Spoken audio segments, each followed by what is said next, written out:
Una nomás. Una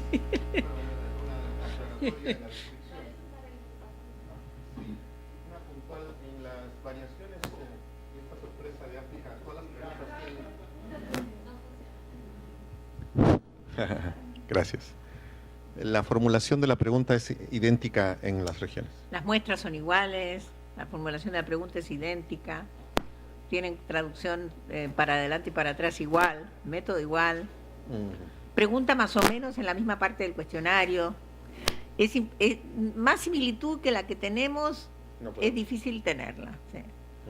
O sea, la verbalización es idéntica, incluso más parecida que las preguntas del euro, porque las preguntas del euro en los países nuevos de la applicant countries han tenido variaciones. En cambio, las nuestras no, porque tomamos una versión pensando en la equivalencia interregional.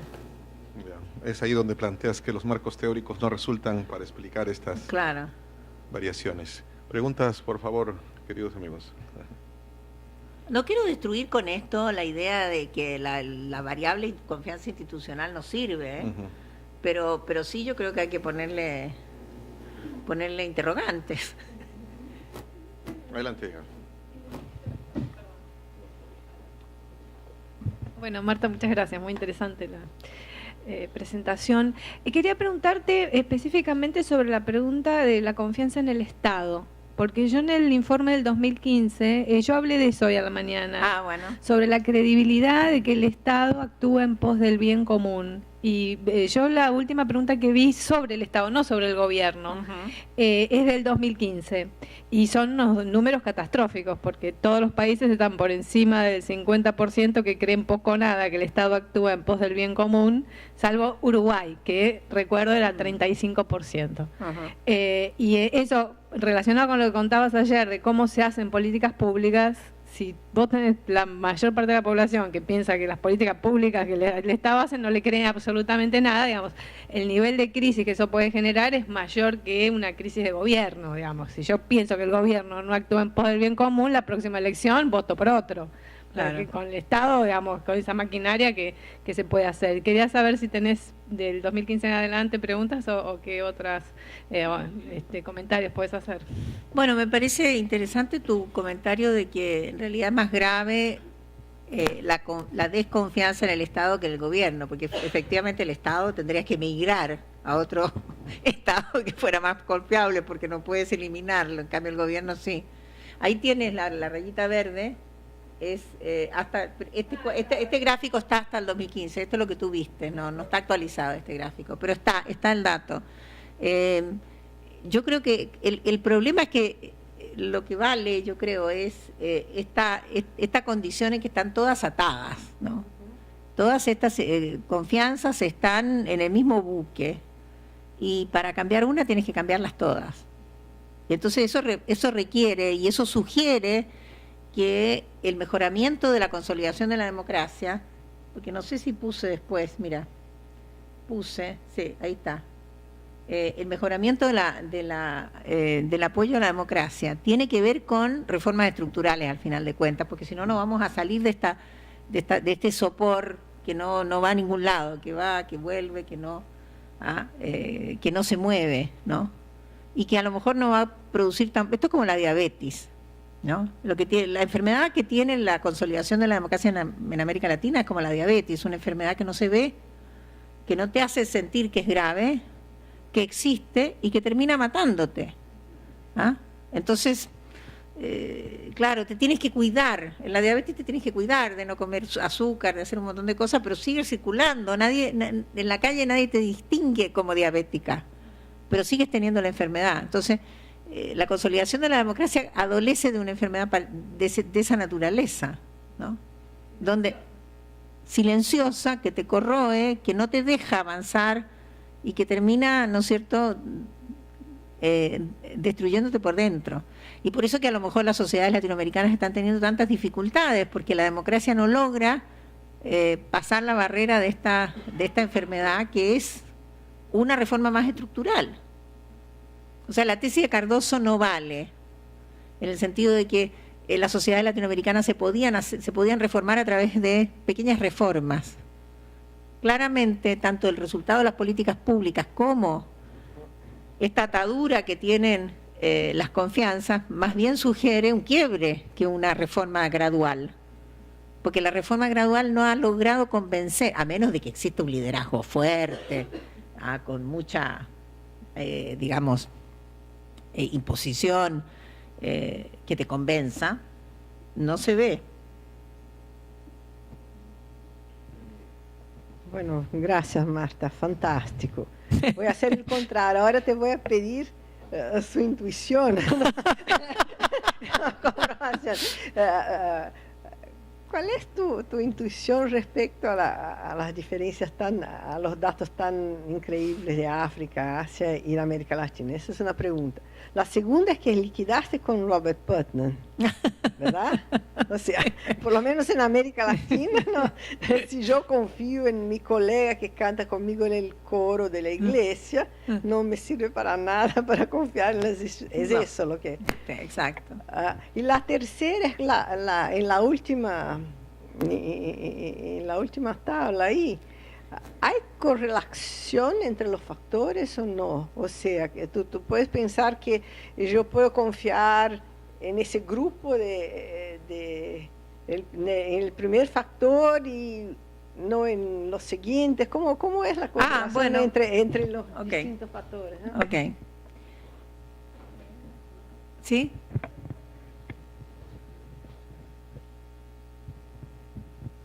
Sí. Digamos, también muy interesante, muchas gracias por la exposición. Una pregunta en el sentido mismo que planteó Gabriela antes, pensando la cuestión del Estado. Yo creo que vos fuiste muy, digamos, dijiste algo sugerente respecto al Estado, pero, digamos, no fuiste más allá. Yo quería preguntar, porque uno puede ver, el caso europeo es muy claro que los países son los menos desiguales y también los que tienen una presencia del Estado más total, si se quiere, los que tienen todos los valores más altos. El tamaño, dices tú, el tamaño del Estado. Sí, tamaño barra extensión de la intervención del Estado en ámbitos diferentes de la vida social y económica. Entonces, yo digamos, pensaba ahí y un tema. Primero, si no hay una relación entre protección y trato justo del Estado, digamos, ¿no? Para pensar la confianza en las instituciones. Y en segundo lugar, lo que me interesó mucho es que quizás están más correlacionadas de lo que parece la confianza interpersonal de la confianza en el Estado. Digamos, quiero decir, nuestra región es baja en todos los casos. O sea, no confiamos ni en el prójimo, digamos, ni en las personas que tenemos cerca, ni en el Estado, ni en las, digamos, ni en las... el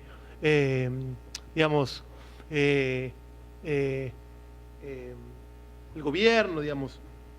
Y la pregunta ahí sería, si no hay una confianza en núcleos familiares más pequeños, digamos, si la confianza no se reduce a, no sé, unos vínculos de pura proximidad, por fuera de lo cual yo siento que en realidad hay un reino de hostilidad y de arreglarse como uno puede, digamos, ¿no? Esa es un poco como esas dos preguntas que pensaba de tu exposición. Bueno, comienzo por el final. En primer lugar, el familiar que no es conocido no es confiado. A ese punto llega Putnam, ¿no? El familiar que no es conocido se llama igual que yo y es mi primo lejano que ha vivido en lejano y llega a verme. Primero lo tengo que conocer. No confío en él a priori. Por eso yo digo, la base de la confianza en América Latina es la no confianza. En la medida que yo no tengo experiencia con alguien, no existe la confianza. Entonces, la sociedad parte del negativo. Tiene que convencer al otro de que es posible la confianza. Entonces, es una posición, digamos, en el caso de lo que pregunta María Herminia, por ejemplo, la confianza en los medios de comunicación tiene correlación negativa con las confianzas en las instituciones de la democracia. ¿Te das cuenta? Entonces, tú dices, bueno, a ver, ¿cómo lo hago aquí? ¿Y cuál es la única que no me mete ruido? Son los militares, que tienen una valoración ambivalente, ¿no? en la región, sobre todo aquellos que sí han tenido regímenes militares. Entonces, esta cosa del Estado, que tú dices que a lo mejor tiene relación con el estado de bienestar, con la alta tasa de impuestos, no lo he probado con los impuestos, pero se podría hacer y seguramente la correlación sería muy alta, en que habría una relación entre la tasa impositiva y el nivel de confianza, pero la confianza en el Estado es más del doble que la confianza interpersonal, ojo, El problema de la confianza interpersonal es brutal, y yo creo que si tú no lo explicas por redes, estas sociedades no funcionarían si no existieran las redes. Sería una sociedad paralizada, no tendrías cómo hacer transacciones, ¿no? De ningún tipo, ¿no? Y en el tema del trato justo, yo te diría que, a ver, el tema del trato justo no es tan importante en la confianza como la capacidad de anticipar. Es decir, yo sé lo que me va a suceder. ¿Te das cuenta? Yo creo que ese es el corazón del tema de la confianza. Y aquí en América Latina tú no sabes lo que te va a suceder. Te puede suceder cualquier cosa. O sea, la inseguridad del futuro es quien sabe la mayor de las vulnerabilidades, en que las personas no saben si van a poder conseguir el papel, si les van a dar el certificado, si le va a resultar la gestión. En cambio, tú vas en Europa a pedir un crédito en un banco y eres elegible o no eres elegible. Están las normas y las normas se cumplen de acuerdo y tú lo sabes con anticipación si te van a dar el crédito. Si tú crees que eres elegible y cumples con la norma, te van a dar el crédito. No tienes que llamar al gerente para pedirle un favor. En eso consiste la capacidad de anticipar, ¿no? Pero eso no es una forma de justicia finalmente. Bueno, tú lo puedes interpretar así, ¿no? Pero hay una mecánica ahí que no sé si se llama justicia o igualdad. La primera pregunta que me hiciste tú, ¿cuál era?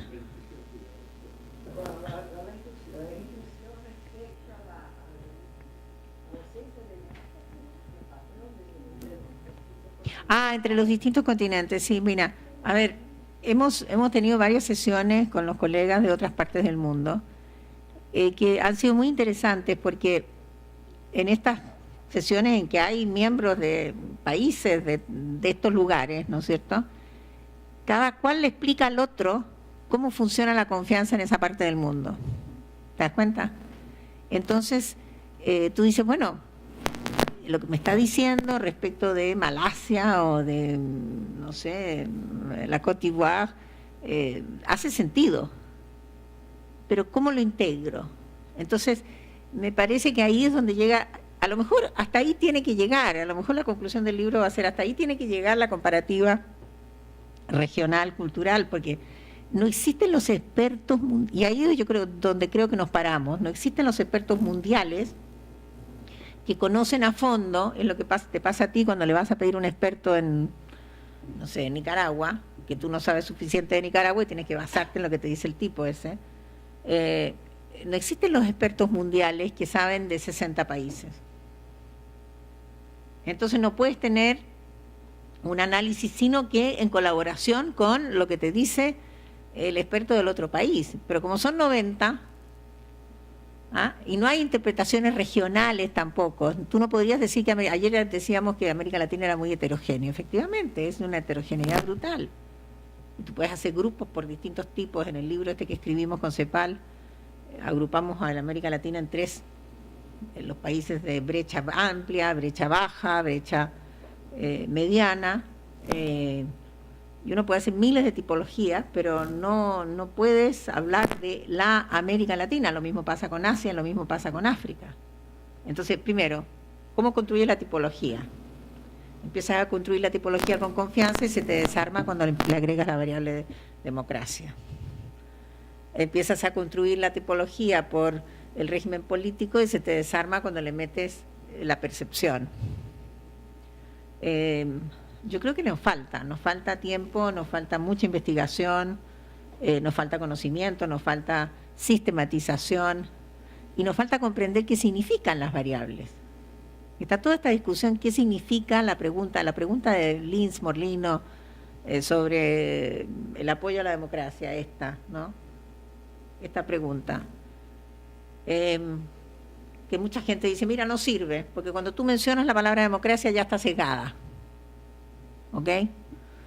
¿Pero qué significa la gente cuando dice democracia? Hicimos la pregunta abierta y la gente dice libertad. Es lo primero que dice. Pero después lo correlaciona y no se correlaciona. Entonces uno se queda... Me parece que el apeo empírico de las preguntas que hacemos, primero se hicieron las preguntas y después se trató de hacer el apeo empírico. Tenemos que ir al revés, tenemos que hacer preguntas para la realidad que observamos, y estas preguntas a lo mejor hay que desagregarlas de nuevo para la realidad de hoy. Y como digo, la confianza es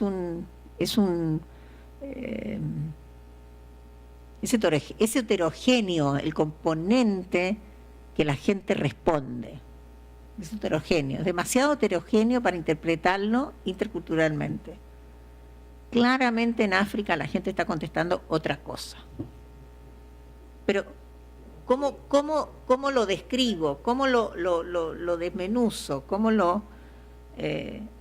tesis del clivaje sirve para una buena parte de Europa, Eurasia, los países aplicantes o la ex Unión Soviética. Para eso sirve América Latina, pero no sirve para el mundo árabe y no sirve para el África. Incluso uno podría poner la parte más vieja del sudeste asiático adentro, sin los japoneses, porque la sociedad japonesa es completamente distinta, los números no calzan para nada. Entonces, empezar a sacar outliers. Pero es una pregunta brutal, porque no sabes cómo... Y entonces vuelves a la pregunta de ¿para qué sirve la pregunta de la confianza? Sí. Sí. Me gustó muchísimo la presentación, es un tema muy interesante, no sé, no vi mucha cosa sobre eso, sobre confianzas. Especialmente este gráfico, se fala grafo, ¿no? Este gráfico, me gustaría saber si hay los datos por renta, por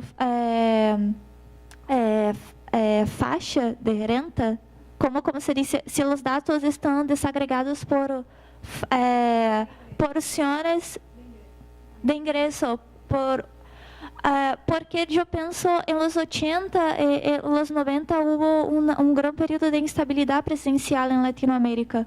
La evaluación de la democracia es mayor que los años 2000, a fines de los años 2000.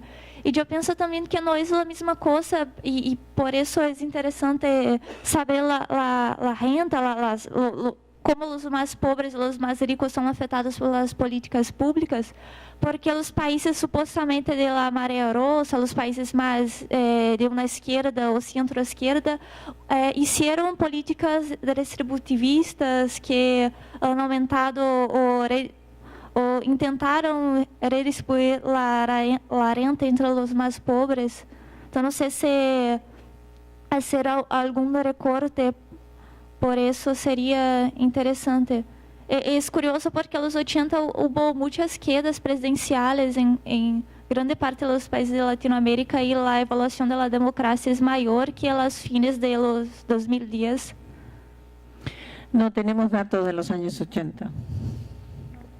No, los datos empiezan en el 95, así que cualquier cosa que digamos anterior tiene que ser cualitativa o de expertos.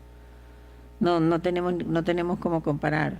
La percepción desde el año 95 en adelante es de que las transiciones han sido parciales. En esta lámina en que se muestra la evaluación de la democracia, solamente el 8% de la gente, el 5%, dice que en América Latina hay una democracia plena. O sea, hay una autoevaluación.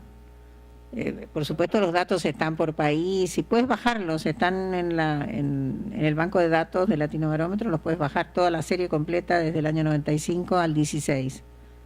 El 17 todavía no está disponible porque no lo hemos publicado. Pero el 27 lo publicamos. En 2 semanas más. ¿Sí? Pero acá hay varios. Este es del 17, mira. Entonces, sí, es una democracia con problemas. Eso es. Entonces este gráfico, ¿no es cierto? Es una... Estamos ahí, estamos en esa zona gris, como te digo, diabéticos, ¿no? Somos diabéticos. Tenemos una enfermedad, pero que no... Ahora, países que han roto ese nudo son Bolivia y Ecuador, solamente 2. Ni siquiera, Venezuela no lo logró.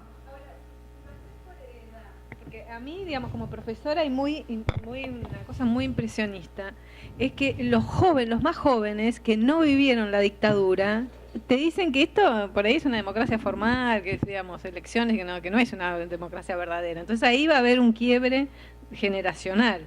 No sé si lo podés ver en los datos, ¿no? Escribimos un libro que se llama Growing Up Democratic. Míralo, el Lynn Reiner, ¿ya? Growing Up Democratic, donde está el capítulo que escribimos con Alejandro Moreno. Hay un capítulo sobre cada región del mundo. Fue imposible hacer nacer ese niño, ¿no? Los datos no nos dieron, lo dimos vuelta por 1000 maneras y no hay ninguna evidencia empírica, ninguna, a pesar de que el editor del libro, Bob Mates, fue muy diplomático en decir, bueno, el 0,00001 indicaría que a lo mejor existe un beneficio para la democracia de la socialización en democracia, pero hay cero evidencia. Tomamos los años de la dictadura, calculamos los cohortes de edad, las generaciones. Mira, por ningún lado, al contrario, lo que voy a mostrar mañana ves una repecha, es decir, se cumple la tesis de la Hannah Arendt, ¿no? De que hay un retroceso debido a los avances. Entonces, al final, tú dices, bueno, esa tesis de la socialización, no señor, no sucede. La memoria histórica, se mantiene la memoria histórica, pero la memoria histórica no expande digamos, el impacto de la democracia. El hijo demócrata sigue siendo demócrata, pero no hay ni uno más. Y ahí lo ves. Lo que sí tiene impacto, que es muy importante, que está, creo, en un paper que yo escribí no hace mucho, son los años de educación. El quiebre está en 13 años de educación. Por eso Argentina y Uruguay, 13. El año 12, el apoyo a la democracia sigue siendo 50 y no sé qué, ¿no? Y le pones el 13º año y te salta 10 puntos. Entonces los países que tienen, Argentina, por ejemplo, Uruguay, ¿no? Que tienen mayores niveles de educación y que tienen esta educación, aunque la gente no termine la educación formal, el 13º año de educación te entrega instrumentos para apreciar la democracia. Pero no la socialización, entonces son elementos distintos. ¿Ah? Es bien interesante eso, sí. Pero la creencia esa que, bueno, con decirte que escribimos un libro, pero no pudimos hacer nacer el niño, ¿no? Que uno está mal los datos, sí, seguro. Eso es una buena explicación. Hagámoslo de nuevo. ¿Sí? Otro dato, por favor. Datos más frescos, últimos. Los de ayer. Bueno, una pregunta más. Bueno, al igual que ayer ha sido bastante una nueva inmersión. Bueno, muchas gracias, Marta. Gracias a ustedes.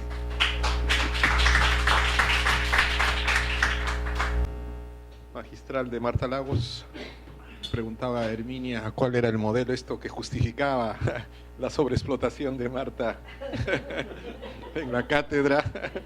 Y efectivamente, pues la conferencista o conferencista magistral tenía esta tarea relevante de 3 cátedras diarias, una diaria. Adelante, por favor, Marta. Bueno, muchas gracias.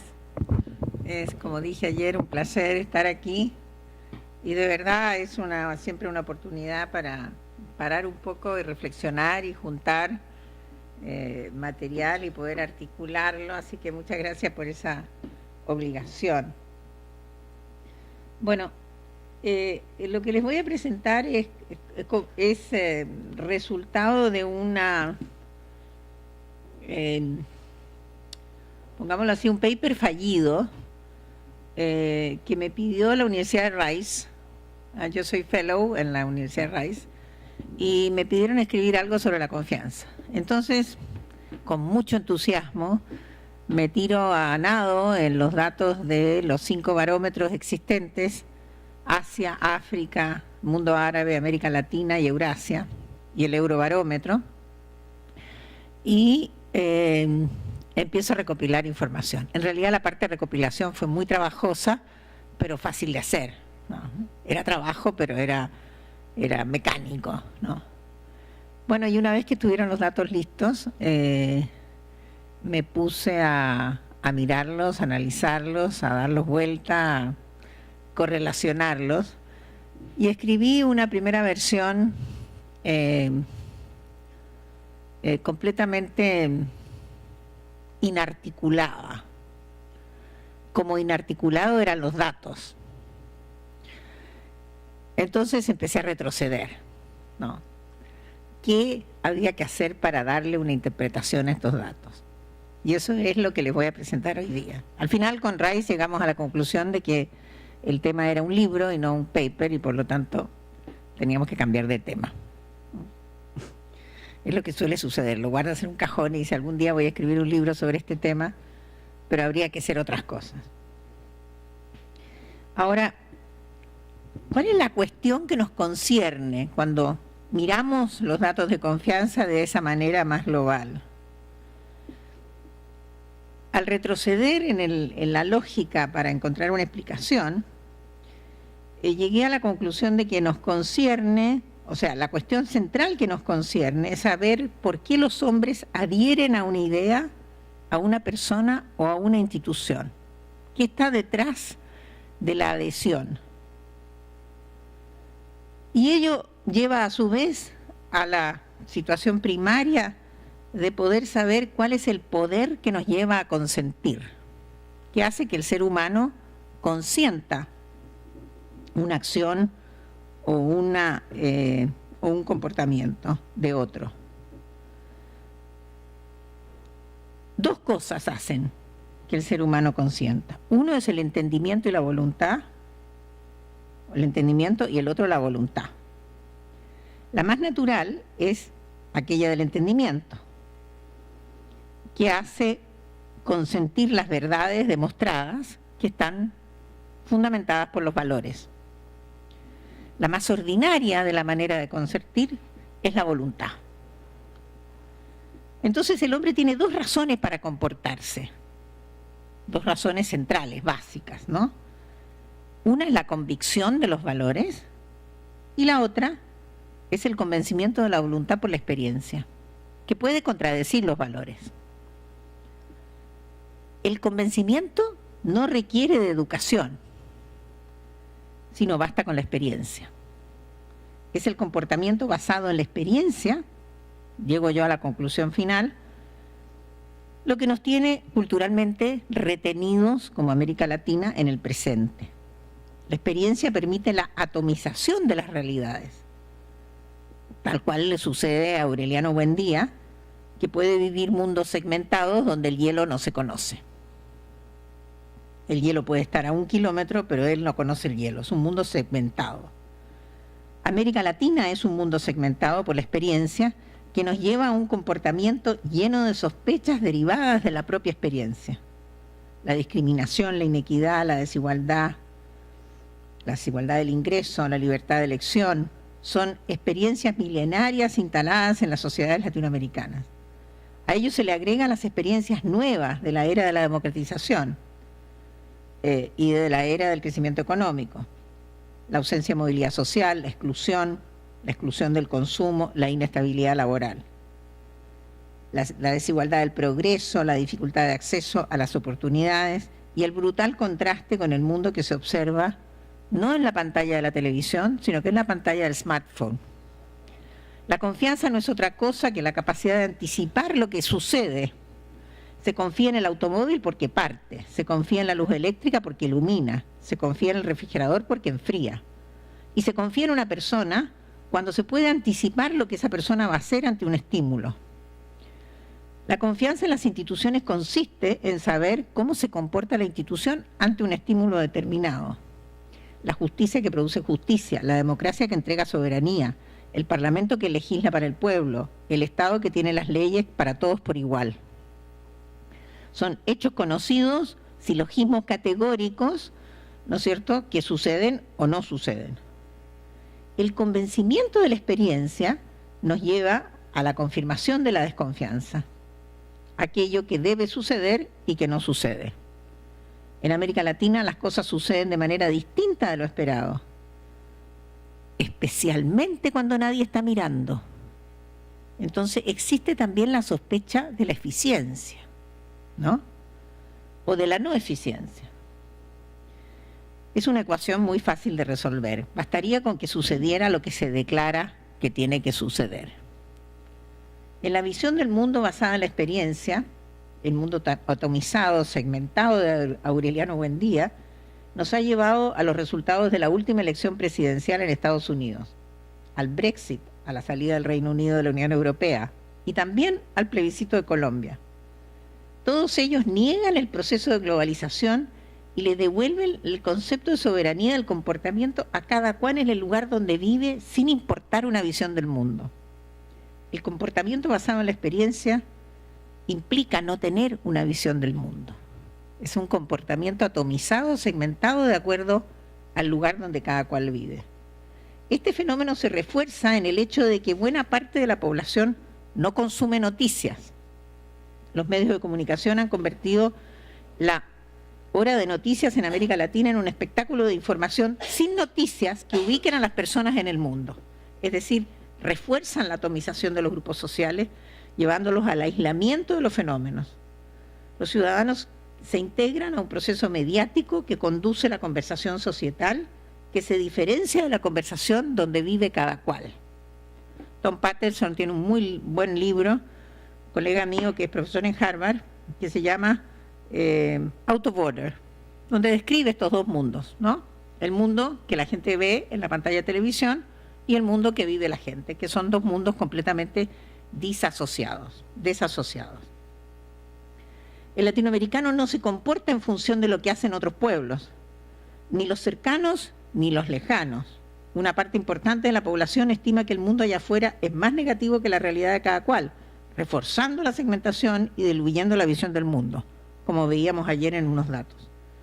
En la visión de sí mismo, el latinoamericano se sitúa mejor que su país y mejor que el mundo, conservando la integridad y la determinación de su propia experiencia, confirmando la importancia de su propia experiencia. Los medios de comunicación están lejos de cumplir con la función de perro guardián, más bien son vistos como partisanos, defendiendo intereses. La ciudadanía cínicamente no tiene la percepción de que hay instituciones o personas que defienden los intereses de la mayoría. Se sitúan cómodamente al otro lado del mostrador, delegativamente, a observar. Todo ello nos hace creer en cosas que no necesariamente son verdades. Las verdades se atomizan, se convierten en la suma de las experiencias de cada cual.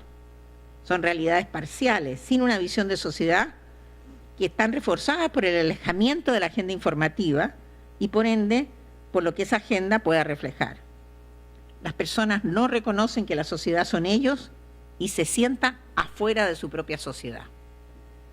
Eso lleva a vociferar en la masa anónima, con rabia y sin el costo de disentir. Es decir, en una situación bastante cínica y cómoda, el ciudadano, ¿no es cierto?, se sitúa afuera, se desliga del mundo que ve y vocifera sin costo para él.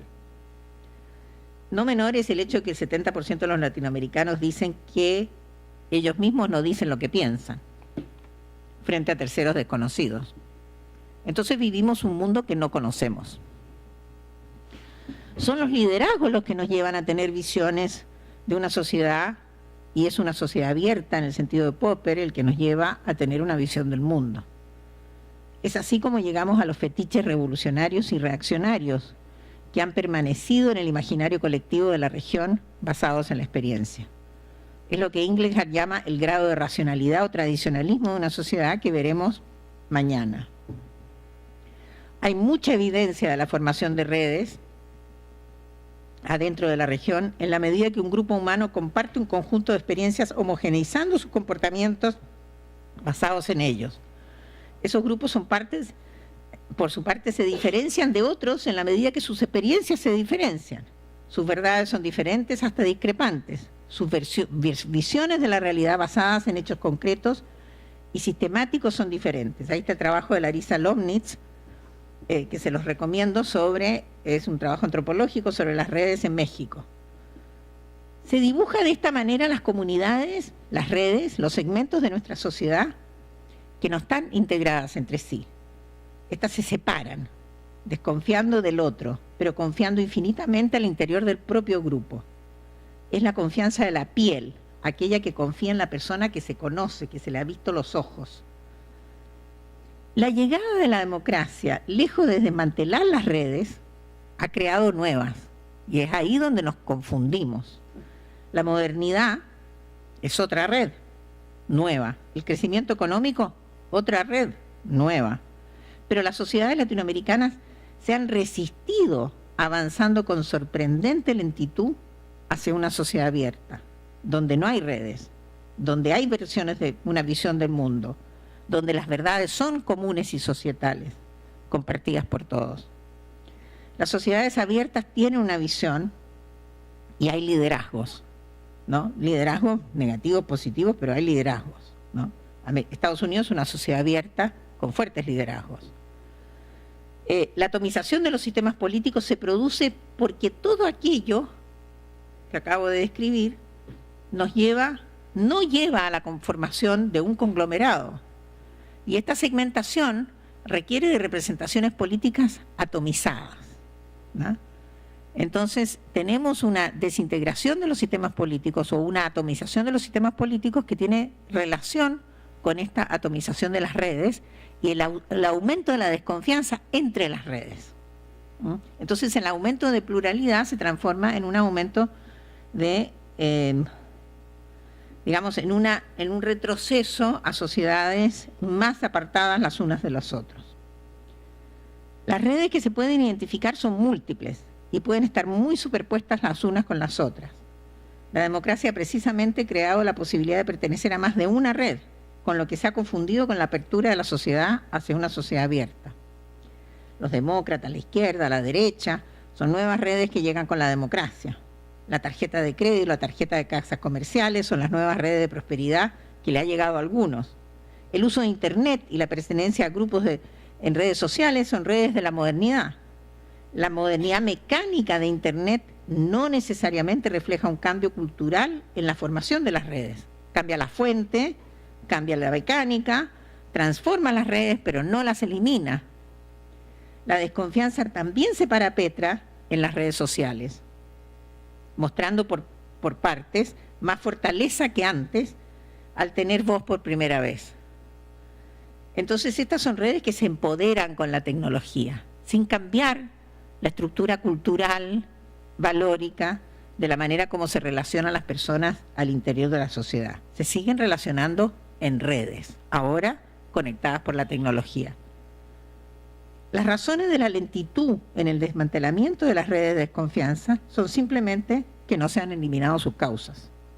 Son los clivajes de nuestras sociedades que la democracia no ha logrado superar, aquellos que nos paran. La democracia trajo consigo la garantía de libertad y de expresión, las libertades cívicas y políticas, pero no ha logrado o ha cambiado demasiado poco lo determinante que es nuestro lugar de origen, la importancia del color de la piel y dónde nacemos.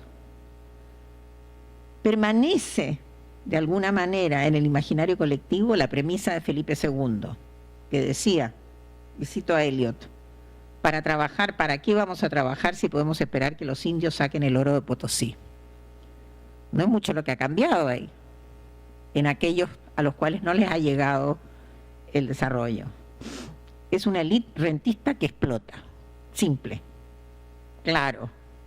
Esa es la vara del imaginario colectivo que aún se tiene que desmantelar para producir el cambio cultural que diluya las redes y caminemos en una sociedad abierta más inclusiva.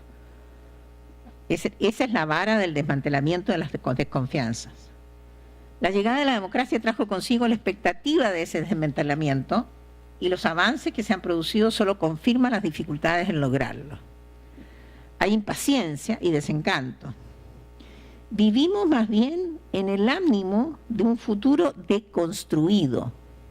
Es decir, la expectativa, como veíamos ayer, emocional de recibir una sociedad distinta, ha sido incorporada a la expectativa que descuenta las cosas buenas que hace la democracia y aumenta la frustración de la gente. Un futuro que no fue, ¿ah? Que es la peor de las carencias de la democracia. Entonces, para lograr avanzar, evidentemente hay que desmantelar esos negativos. La interacción confiada entre los hombres termina siendo un atributo que hay que ganarse. La confianza, en contraste, es un atributo que define la red. Hay confianza infinita al interior de una red. Mientras que en la sociedad no se conocen. En la sociedad no hay experiencias en que basar el comportamiento, por lo tanto, en la posición original, la persona desconfía. No existe el ejercicio de buena voluntad, no existe la presunción de inocencia, no existe un capital social que diga, yo a lo mejor no voy a desconfiar de alguien que no conozco, sino que la posición original es, yo desconfío de todo lo que no conozco. Mi experiencia es la única que manda.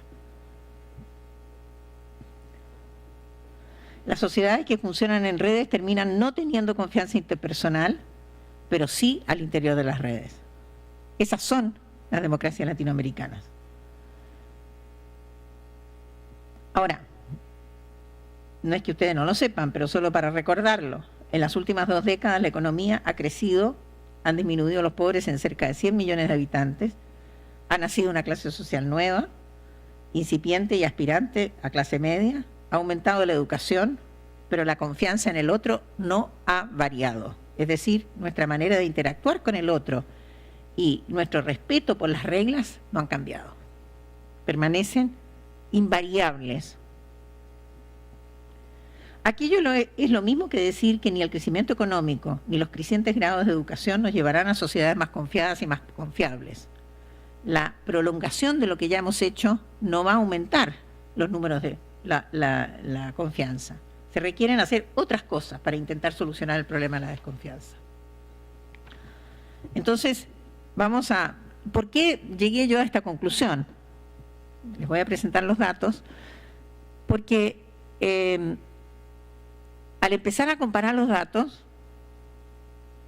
vamos a ver, al empezar a comparar los datos, América Latina mostraba, y aquí María Herminia me va a preguntar al final de la charla, ya sé, cuál es la evidencia empírica que tengo para la hipótesis.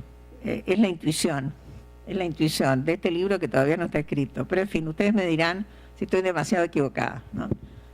Estos datos no han sido publicados en ninguna parte y nadie los ha visto porque no se han presentado nunca, ¿ah? Así es que empecemos con la confianza interpersonal. Esta es la pregunta de Inglehart, que ha sido aplicada en los 90 países de... estos datos son más o menos unos 80 o 70, ¿no? Eliminé todos aquellos que le faltaban datos, ¿no? Entonces tenemos en primer lugar una confianza interpersonal, África 15, Asia 32, países árabes 26. Ustedes ven que la variación es enorme en todas las regiones. Vamos a hacer primero un zoom y después volvemos. Aquí tenemos América Latina y la Unión Europea.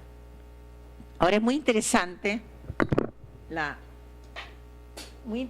Unión Europea, porque aquí hay de todo, ¿no? Desde 12, desde Chipre a Dinamarca, una ensalada rusa. Pero América Latina tiene una confianza interpersonal promedio. Esta no es del 17, este es del 15, ¿ya? Promedio de 17, ¿ok? Y uno podría decir, dividamos Europa, la vieja y la nueva. Bueno, entonces lo ponemos por ahí. Llegamos hasta Alemania Occidental. Baja la confianza en Alemania. Entonces uno empieza a decir, a ver, momentito, baja la confianza en Alemania. No tienen problemas económicos, tienen un estado de bienestar social, tienen... ¿Qué pasa? Mira Bélgica. Vamos a Bélgica. Ahí tiene Alemania Oriental. Bueno, Portugal, los países que han tenido autoritarismo tienen una cantidad distinta, pero Bélgica se me pierde, ahí está Bélgica, tiene 36, Luxemburgo 33, y los Países Bajos, sorprendentemente, 65. Entonces empezamos a ver, bueno, qué características tienen esos países que las hacen tener una confianza interpersonal baja, ¿no? Y tú dices, bueno, al final elegimos 4 países en el mundo que tienen una confianza interpersonal superior al 50%. Cuando se dice que América Latina tiene una confianza interpersonal baja, nos estamos comparando con estos países, no con la excepción. Estos 4 países no tienen clivajes. Han aplanado completamente sus clivajes.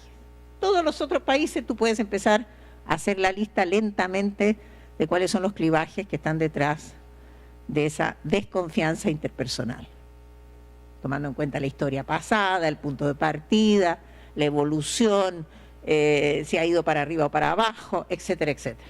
Entonces empecé a meterme en la serie de tiempo de estos países que tienen 30 años de serie de tiempo. Ahí se ven las diferencias. Y después mirás América Latina. América Latina, desde que existen las mediciones, nunca ha tenido números distintos. Nunca ha tenido. No sé si habrán el siglo pasado alguien que haya hecho algún trabajo, no lo desconozco. ¿Ah? Nosotros partimos en una situación desmerecedora. Ahora, si nos vamos a los países de otras culturas, ¿no es cierto?, nos encontramos con que, salvo en Asia, ¿no es cierto?, que justamente los países, ¿no es cierto?, más autoritarios tienen más alta confianza interpersonal. Es una paradoja esto. Hay varios chinos que han escrito sobre estos temas sin poder hacer la comparación. El punto de partida es distinto, la cultura es distinto. No se puede comparar la confianza de un país como China con la confianza de un país occidental que ha tenido libertad. Los chinos no conocen la libertad. Entonces ahí ya te quedas con esa dificultad inicial, ¿no? Y por supuesto los países árabes también. No hace ningún sentido que los árabes que en Egipto conteste 55%. Es incomprensible. Sin embargo, el colega egipcio, ¿no es cierto?, escribe sobre su propia confianza interpersonal y la justifica. Incomparable con la China, incomparable con el Asia, con África, que es muy similar a América Latina. ¿Ok? Entonces, la pregunta es, ¿sirve la variable cuando miramos el mundo? ¿O se nos empieza a desarmar la variable? ¿Ah? Porque si comparamos promedios, ¿ok?, nos encontramos con que América Latina está siempre peleándole al África, ¿no? O estamos en el último lugar, ya vamos a ir viendo, o estamos en el lugar inmediatamente encima del África. Y todas las otras regiones del mundo, por distintos motivos, están por encima de... ahora, salvo los 4 países que mencioné al inicio, que tienen confianza interpersonal por sobre el 50%, todas tienen problemas de confianza. Se podría decir que hay 4 países del mundo donde la confianza es de un nivel que hace a uno hacer la hipótesis de que no tienen clivajes, ¿no? Ahora, ¿qué relación hay entre la confianza interpersonal y la confianza en instituciones? Bueno, en primer lugar, no estadística. La confianza en instituciones, por ejemplo, la confianza en los bomberos, es altísima. No tiene ninguna relación, y ahí está la definición de Stokes, que dice que la confianza es una vulnerabilidad de la persona frente a una institución que puede dañarla Eso es lo que dice Levi-Stokes, ¿no? Y aquí efectivamente se muestra en los bomberos que el bombero no le produce daño, le produce a uno beneficio, apaga el fuego. Y por lo tanto es una institución de las más confiadas en el mundo. En cualquier sociedad, por baja que sea la confianza interpersonal, tú tienes a los bomberos con alto nivel de confianza institucional.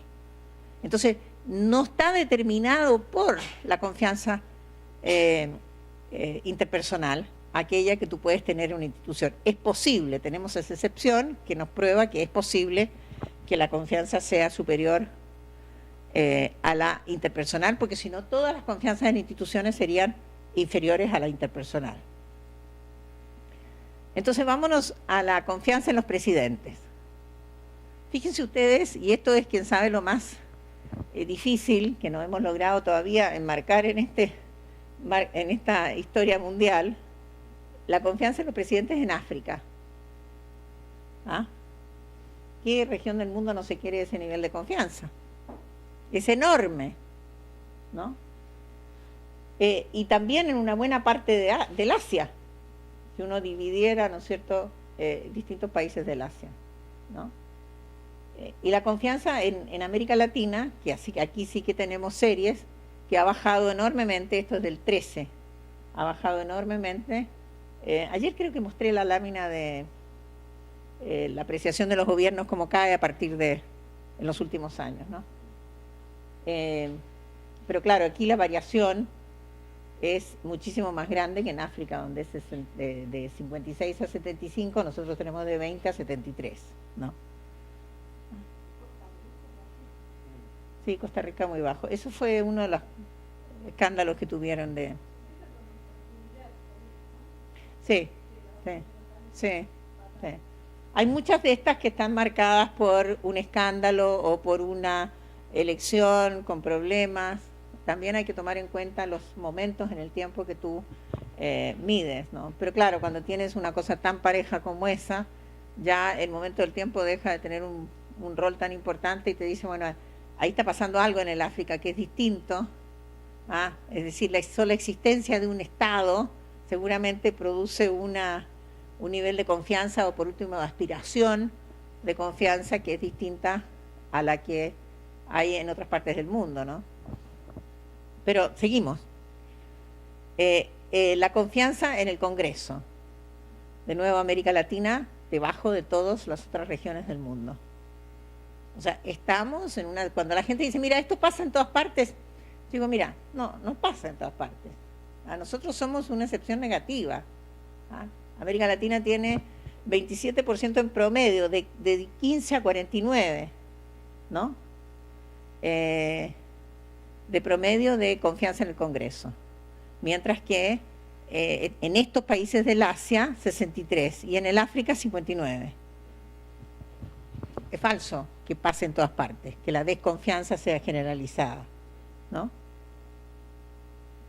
Y ahí está la Unión Europea de nuevo, donde tenemos estos países estrella, que son los 3 nórdicos, y después la Europa Central, y después el resto, que se parece mucho. España, mira dónde está España, ¿no? España, está Bulgaria, bueno, los países del este, Polonia, bastante bajo, Francia, muy bajo, ¿no? Portugal también bajo, Grecia. O sea, el hecho de estar situado en la Europa Central no necesariamente significa que tú tienes confianza, también depende de los propios clivajes que tiene cada uno de esos países, ¿no? Inglaterra, por ejemplo, la confianza en su parlamento es ahí nomás. ¿Ah? Ahí tienes Alemania del Este, que se sigue midiendo separado de Alemania del Oeste, hay una diferencia bien importante de 40 a 56. Por eso se sigue midiendo separado. Entonces la confianza en las instituciones, y uno podría decir, bueno, ¿por qué Alemania del Este tiene una medición tan distinta que Alemania Occidental? Es el ingreso, es la ideología. Hay muchos trabajos sobre esas diferencias. Pero de nuevo América Latina está última. Y la Unión Europea está debajo del sudeste asiático y del África. en la confianza en el Congreso. Entonces los datos, cuando produjimos la primera vez los datos, dijimos, bueno, empecemos a retroceder y empecemos a tratar de explicar por región qué explica estos niveles de cómo desmenuzar la confianza en cada uno de esos lugares y encontrar los motivos por los cuales en cada uno de esos conjuntos de países o países la confianza se comporta como se comporta, porque no se ve un patrón universal de comportamiento. Aquí tenemos la Corte de Justicia, o sea, el sistema judicial, nuevamente África altísimo. África nos ha parado mucho porque en la confección de este libro, incluso llegamos hasta América Latina, Asia, el mundo árabe, y cuando llegamos a África la cosa se empieza a desmoronar, ¿no? Porque los números del África son demasiado altos para cualquier apreciación. Si se hiciera una evaluación de la calidad de la democracia, terminarías con África mejor que, no sé, Noruega, ¿no? Entonces, claro, esta autoapreciación, no sé, digo yo, exactamente, entonces no hace, es contraintuitivo, ¿no? Ahora, si tú piensas, por ejemplo, Ghana es un país donde la gente vive a la orilla del camino, pero el Estado tiene colegios y los niños van a la orilla del camino caminando al colegio en uniforme. La única ropa que tienen es el uniforme. Entonces el Estado es todo. No tienen agua potable, no tienen electricidad, pero tienen un colegio donde hay agua potable y donde hay electricidad y un uniforme. Entonces el peso del Estado es a lo mejor lo que te entrega esos resultados, ¿no? Ese no es el caso de Sudáfrica, pero los datos en Sudáfrica son altísimos también, ¿no? O, qué sé yo, Cabo Verde, ¿no?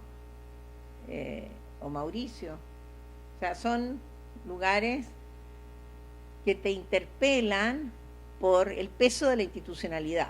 A lo mejor esa es la explicación que tienen los países del África. Y por supuesto América Latina con los niveles más bajos. Y América Latina vuelve a salir en el último lugar. En la Unión Europea, obviamente, sale aquí y en la anterior, porque no la dividimos, ¿no? No nos tomamos la molestia de dividirla, pues es obvio. Si uno hace la vieja y la nueva, hay una diferencia importante. Pero el África aparece primero. No hace ningún sentido, ¿no? Entonces tú dices, los datos no sirven, está mal. Es la primera reacción. Después decimos, a ver, ¿qué podemos hacer con estos datos? Entonces te hace pensar, ¿qué estamos midiendo? Cuando se usa tanto este indicador de confianza y se usa para tanta evidencia, cuando en definitiva estos datos comparados nos llevan a la pregunta, ¿qué diablos es lo que contesta la gente y qué estamos midiendo? Aquí vienen los militares. En los militares América Latina está mejor. Era esperable, ¿no? Pero mira el África, ¿no? El África igual sigue estando más alto que el Asia, ¿no? O sea, perdón, el Asia primero, después África y después América Latina, a pesar de que acá el número es mucho mejor en promedio que lo que había en los otros. ¿Se pueden imaginar ustedes por qué este libro todavía no ha prosperado, ¿no? No ha prosperado porque la interpretación comparada, Jesús que hablaba de la comparativa dentro de una región, te muere lo que es tratar de salir de una región. Ahí tienes que empezar. Incluso tenemos gente, hay investigadores en cada uno de estos países, ¿no es cierto?, que nos pueden dar una explicación puntual del resultado de su país. Pero ¿cómo integrar eso en una visión global? Y aquí tienes la Unión Europea, en las Fuerzas Armadas, y por supuesto América Latina en último lugar. A pesar de que tiene los números más altos, América Latina aparece en la última posición y en este caso Europa en segundo lugar. Pero son contraintuitivos los resultados, no reflejan la visión del mundo que uno tiene ni el conocimiento primario de una parte de aquellos países, porque hay muchos que son completamente desconocidos. Aquí viene la policía y sigue pasando el mismo fenómeno, ¿no es cierto? Tenemos Asia primero, África segundo, América Latina tercero. Un patrón que se repite de institución en institución, sin que encontremos una explicación común para todos. América Latina último y África muy por encima, y primer lugar el sudeste asiático. Ahora, dejemos la problemática porque es importante tenerla en cuenta. ¿Cuánto vale este indicador de confianza que tanto usamos? Y que tanto creemos que tiene un peso que a lo mejor el peso que tiene no es tanto al mirarlo comparativamente con... O sea, yo propongo cuestionarlo, ¿no? Al menos cuestionarlo en la importancia que se le da. No digo de eliminarlo, sino que simplemente bajarle el perfil, ¿no? En América Latina podemos justificar mejor con la tesis de los clivajes, pero no vale para todas las regiones. Por ejemplo, este clivaje de la soberanía, ¿no? ¿Quién gobierna? Aquí se gobierna para todo el pueblo, que hay 20 años no se gobierna para todo el pueblo. Es un clivaje básico de América Latina. La gente tiene la percepción de que los gobiernos gobiernan para ellos, no para la gente. O sea, el poder, ¿no? La distribución del poder. Después la distribución de la riqueza, donde acá yo hago siempre un truco y le pongo 30 aquí nomás, y entonces da la impresión de que es mucho, pero en realidad el número, si le pones 100, te aparece una cosita por aquí, ¿no? O sea, solamente, y va en caída. O sea, aquí tenemos una percepción creciente de no distribución, o sea, vamos hacia atrás en la percepción de distribución del ingreso, y eso tiene que ver con este periodo que mostré ayer, que también bajan los gobiernos, de las protestas. Las protestas empiezan por aquí, donde la gente empieza a percibir que los otros tienen más y que ellos tienen menos. Percibir, porque los números no te lo respaldan, pero la percepción sí que te guía el comportamiento, como veíamos ayer, ¿no? Y por supuesto acá tenemos una diferencia gigante entre 6 y 43, ¿no? 0 en Brasil y Chile, que son los países más críticos, y por supuesto países que han tenido reformas constitucionales tienen una percepción mejor de la distribución de la riqueza, como también de la distribución del poder, Bolivia y Ecuador. Ahora, Nicaragua, me lo salto porque no merece la pena meterse en ese lío. Pero claro, prácticamente no tenemos una percepción de la justicia, de la redistribución, ni del poder, ni de la riqueza. O sea, la frase de Felipe II todavía vale, de acuerdo a estos 3 numeritos, ¿no? O sea, un clivaje brutal en la percepción de que la democracia no trajo ni lo uno ni lo otro. Entonces acá tenemos este indicador, acá está lleno de datos del 17 que no están publicados, ojo. Opinión sobre el conflicto entre grupos. El rojo es el muy fuerte y fuerte, ¿no? No hay ninguna dimensión que hayamos medido que no cuente con la mayoría de la sociedad, ¿no? Entonces tenemos conflicto en todos lados. Tenemos una sociedad llena de conflicto en la percepción de la gente, ¿no? Entonces no nos espantemos después que la evaluación de la satisfacción de la democracia y de la democracia termine siendo como es, puesto que está basada, ¿no es cierto?, en esta... Además, esta es una visión un poco cínica también, ¿no?, porque no hay un cinismo de parte del ciudadano que se sitúa del lado de los ángeles, mientras los políticos y las instituciones están del lado de los demonios, ¿no? Entonces ellos son los santitos que no hacen nada, que nunca dejaron de pagar un impuesto, nunca dejaron de usar mal la licencia médica, etcétera, ¿no? Son unos perfectos. Y vamos a otros temas, ¿no es cierto?, que determinan o que marcan la región. ¿Cuál es el tipo de violencia más dañina? Fíjate que los 2 tipos de violencia más dañina no están en la agenda informativa. Entonces esta disociación entre la agenda informativa y la vida de cada cual es muy brutal. Por eso la gente no se identifica con el mundo que ve en la televisión, porque estos temas que viven en la vida diaria no aparecen. Recién ahora está empezando a salir el tema de la violencia intrafamiliar como un tema de agenda, en países, en regiones, en lugares, porque claro, lo que aparece es el crimen organizado, la violencia en las calles, depende en qué parte de la región estés. Ahora está muy de moda hablar del bullying. Es muy cómodo hablar del bullying, porque es una cosa blanda, que no puedes hacer mucho con política pública, ¿no? Pero eso te evita tener que manifestar otros temas que están, que son más frecuentes, la violencia en las calles, por ejemplo. Es más fácil abordar el tema de la delincuencia en la calle que abordar las violencias más profundas que no aparecen en la agenda. ¿Ya? Este año medimos, ayer le comentaba a alguien, ¿vio a candidatos o personas de los partidos repartiendo regalos o favores en su barrio? Sí, 33%. Es brutal. Entonces el tema de la soberanía, del voto, del secreto, de la elección, de la paridad de competencia, tiene su cuestionamiento importante en varios países, ¿no? Hablábamos ayer del tema de México y del IFE, ¿no? Que ahora se llama INE, ¿no? Ahí tienes un 48% de los mexicanos que tienen la sospecha de que hay cohecho. Entonces, bueno, ¿qué pasa con el valor de la representación política? ¿Qué pasa con el valor de la elección y de la legitimidad en esas circunstancias?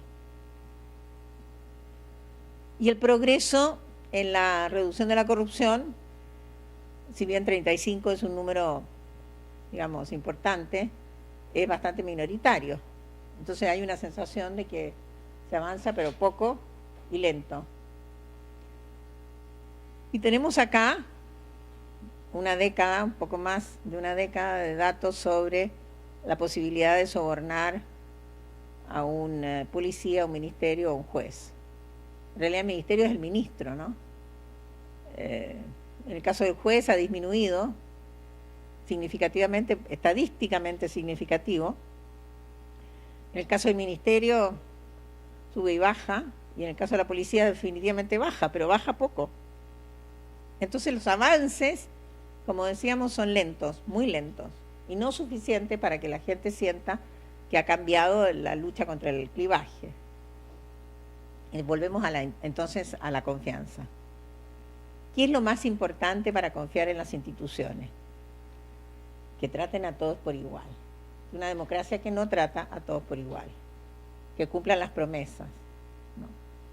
Entonces, hay una crítica muy profunda. Esa es una pregunta cerrada, pero hicimos muchas veces la pregunta abierta y cerramos la pregunta en función de lo que habían contestado las abiertas, ¿no? Si pones otras cosas te sale muy similar, ¿no? El orden no, a lo mejor el contenido puede ser un poco distinto cualitativamente, pero te das cuenta que aquí esto se dice, yo que hablaba de las redes, lo que los amigos y la familia dicen de él, lo que hablamos ayer del rumor, no vale para las instituciones. Porque la institución es como el auto, tú esperas, metes la llave y el auto tiene que partir. Se espera una mecánica mucho más dura en la eficiencia de las instituciones. Y acá tenemos el resumen de confianza en instituciones, donde la barra roja es lo que no confían. Ojo que el Instituto Electoral en toda la región ha bajado a lo largo del tiempo. ¿Ah? Entonces, bueno, no es de extrañar a la luz de los datos anteriores que este sea el resultado en América Latina. Entonces la interpretación esta de las redes calza con esta evolución de las confianzas en la región. Ahí tienen ustedes la evolución de las 5, ¿no es cierto?, variables más importantes para efectos de analizar la democracia. Donde se ve la caída, hay una relación con la economía, esta es la caída de la crisis asiática, ¿no es cierto?, y no se ve una caída en el momento de la crisis del subprime, sino que se ve una caída a partir de nuevo del 2010.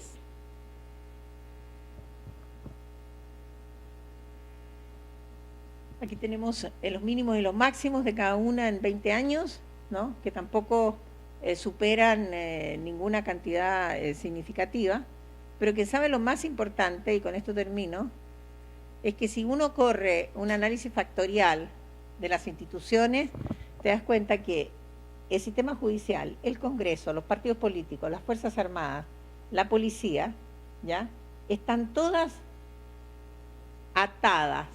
Es decir, por eso que la reforma del sistema judicial no sirvió. Porque para que la gente cambie su actitud hacia las instituciones se requiere lo que hizo Bolivia, lo que hizo Ecuador, que es cambiar. Cuando tú mides Bolivia y Ecuador antes y después de la reforma, ahí cambia. ¿Por qué? Porque cambió la posición relativa de poder adentro de la sociedad y se desarmó esta atadura de las instituciones de la democracia, que están todas en el mismo barco. Y es la democracia como tal la que tiene que cambiar para que cambie la actitud hacia las instituciones. Otro país donde se produce la excepción es Uruguay, después de la alternancia en el poder. La alternancia en el poder en Uruguay produce, ¿no es cierto?, esta disociación entre las distintas instituciones que se ven atadas aquí en América Latina. Entonces, y mañana voy a hablar del tema de las sociedades abiertas y cerradas, el nivel de tradicionalismo, que con el fondo se comprueba esta cosa de las redes, de estas sociedades que en el fondo refuerzan con la democracia su sospecha de desconfianza. Muchas gracias.